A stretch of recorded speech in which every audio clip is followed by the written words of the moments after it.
బీసీలకు 42% రిజర్వేషన్ సాధించేందుకు అన్ని సంఘాలతో బీసీ జేఏసీని ఏర్పాటు చేశారు. గల్లీ నుంచి ఢిల్లీ వరకు బీసీ ఉద్యమాన్ని తీసుకెళ్లి రిజర్వేషన్లు సాధిస్తామని జేఏసీ నేతలన్నారు. కేంద్ర ప్రభుత్వంపై ఒత్తిడి తెచ్చేలా ఉద్యమం చేపడతామని చెప్పారు. రాహుల్ గాంధీ కేంద్రంపై ఒత్తిడి పెంచేలా చూడాలని సీఎం రేవంత్ ను నేతలు కోరారు. నవంబర్ 2వ తేదీన హైదరాబాద్ లో బీసీ జేఏసీ విస్తృత సమావేశంలో కార్యాచరణ ప్రకటిస్తామని జేఏసీ నేతలు తెలిపారు.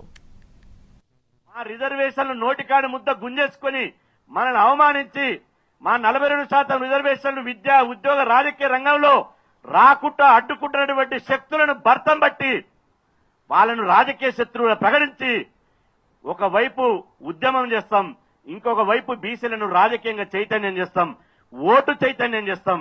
2028లో ఈ బీసీ వ్యతిరేక రిజర్వేషన్ వ్యతిరేక శక్తులను మా శక్తినంతా కూడగట్టుకుని అంత ఐక్య సంఘటన ఏర్పడి వాళ్ళని రాజకీయంగా భూస్థాపితం చేసి మా రిజర్వేషన్ వ్యతిరేకలను రాజకీయంగా బొందబెట్టడానికి మా బీసీ జేఏసీ కార్యాచరణ